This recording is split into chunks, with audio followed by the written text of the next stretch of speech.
Chapter 11 of The Tower Treasure. The suspect, the Hardys learned, was out of prison on parole. His name was John Jackley, but he was known as Red Jackley because when caught before going to prison, he had been wearing a red wig. He lives right here in New York, and maybe he's back home by this time, Joe spoke up. Let's go see him. Just a minute, Mr. Hardy said, holding up his hand. I don't like to leave Mother alone so long. Besides, in this type of sleuthing, 3 detectives together are too noticeable to a crook. This Jackley may or may not be our man, but if he is, he's probably dangerous. I want you boys to take the evening plane home. I'll phone the house the minute the thief is in custody. All right, Dad, his sons chorused, though secretly disappointed that they had to leave. When they reached home, Frank and Joe learned that their mother had been working on the case from a completely different angle. Hers was a humanitarian side.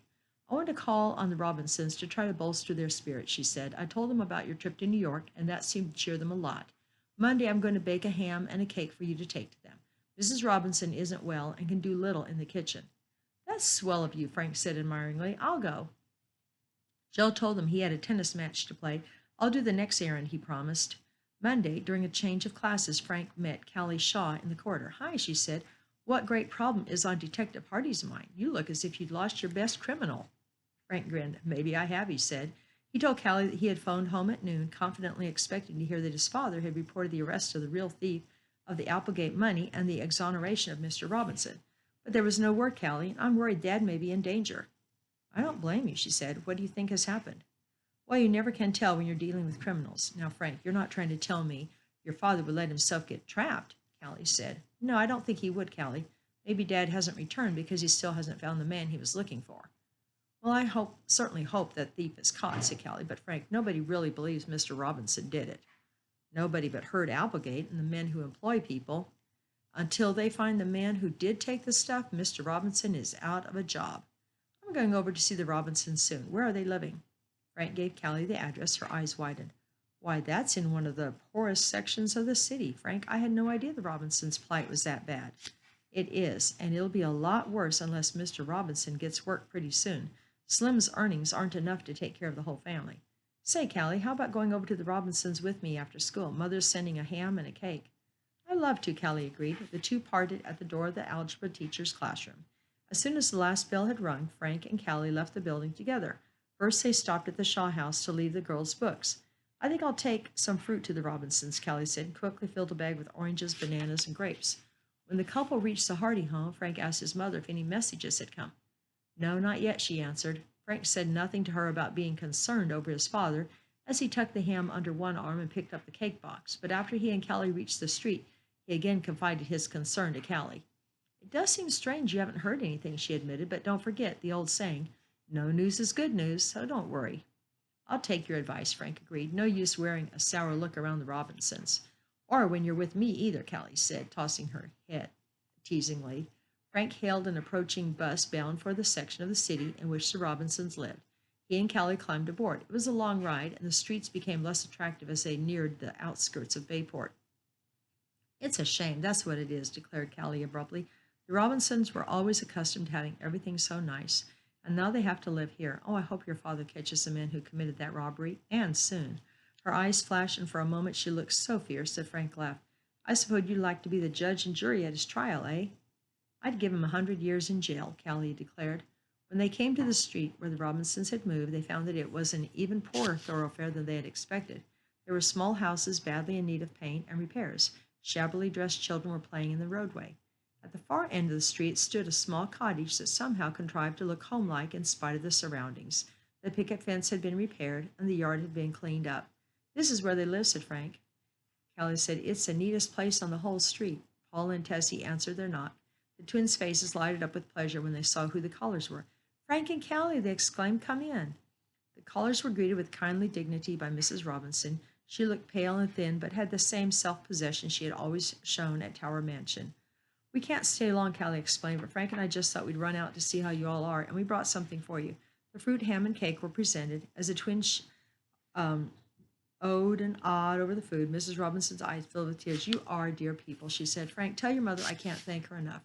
Frank grinned as Mrs. Robinson went on. Callie, we shall enjoy this fruit very much. Many thanks. Paula said, "It's a wonderful gift. Say, did you know Perry got a better job the second day he was at the supermarket?" "No, that's swell," Frank replied. "It didn't take the manager long to find out how smart Slim is, eh?" The twins giggled, but Mrs. Robinson said dolefully, "I wish my husband could find a job. Since no one around here will employ him, he is thinking of going to another city to get work." "And leave you here?" "I suppose so. We don't know what to do." "It's so unfair," Paula flared up. "My father didn't have a thing to do with that miserable robbery, and yet he has to suffer for it just the same." Mrs. Robinson said to Frank hesitatingly, "Has Mr. Hardy discovered anything yet?" "I don't know," Frank admitted. "We haven't heard from him. He's been in New York following up some clues, but so far there's been no word." "We hardly dare hope that he'll be able to clear Mr. Robinson," the woman said sorrowfully. "The whole case is so mysterious." "I've stopped thinking of it," Tessie declared. "If the mystery is cleared up, okay. If it isn't, we won't starve at any rate. My father knows we believe in him." "Yes, I suppose it doesn't do much good to keep talking about it," agreed Mrs. Robinson. "We've gone over the whole matter so thoroughly that there is nothing more to say." So by tacit consent, the subject was changed, and for the rest of their stay, Frank and Callie chatted of doings at school. Mrs. Robinson and the girls invited them to remain for supper, but Callie insisted that she must go. As they were leaving, Mrs. Robinson drew Frank to one side. "Promise me one thing," she said. "Let me know as soon as your father returns. That is, if he has any news." "I'll do that, Mrs. Robinson," Frank agreed. "I know what this suspense must be like for you and the twins. It's terrible. But as long as Fenton Hardy and his sons are working on the case, I'm sure it will be straightened out." Callie and Frank were unusually silent all the way home. They had been profoundly affected by the change that the Tower Mansion mystery had caused in the lives of the Robinsons. Callie lived but a few blocks from the Hardy home, and Frank accompanied her to the door. "See you tomorrow," he said. "Yes, Frank, and I hope you'll hear good news from your father." The boy quickened his steps and ran eagerly into the Hardy house. Joe met him. "Any phone call?" Joe shook his head. "Mother's pretty worried that something has happened to Dad." Now for the Bible story. This is from Genesis 19. As evening came, the people of Sodom hurried to their homes. Soon the city gates would be closed, and the wise men who judged the people would leave the gate and go to their homes. Lot was one of the wise men at Sodom's gate. This evening he saw two strangers approaching. He greeted them with a low bow. These were the angels who had dined with the Lord at Abraham's tent. Lot said, "Come to my house and stay all night. You can get up early and be on your way." At first the two refused. They would spend the night in the streets. Because Lot knew the wicked men of Sodom would harm these strangers, he insisted that they come with him.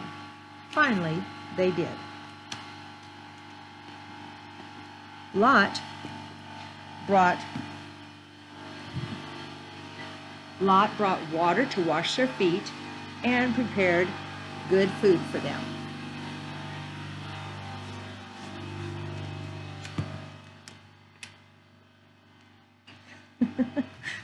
Oops, we have some machinery going outside. Perhaps Lot did not know they were angels, but he knew they were not like the wicked men of Sodom. Soon the news spread over the city that Lot had two strangers at his home. Men hurried to Lot's house. They planned to hurt the visitors. When Lot refused to let them see his guests, they pushed him aside and tried to break open the door. At this, the angels pulled Lot aside, and the men of Sodom were blinded. The two told Lot, "Sodom is so wicked that God is going to destroy it. You must get out of Sodom. Tell your daughters and sons-in-law to get out too."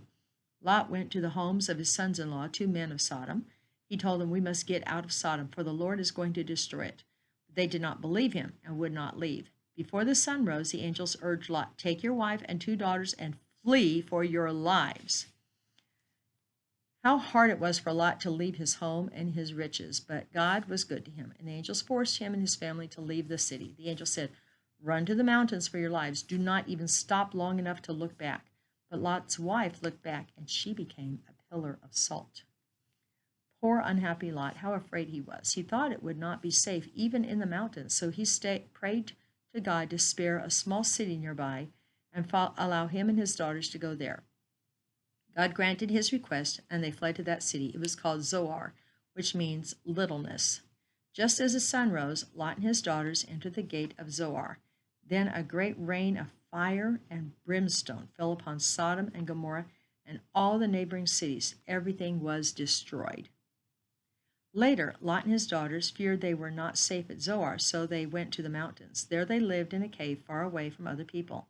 That is the last we hear about Lot, the man whose home and riches were destroyed because he chose to live among the wicked people at Sodom.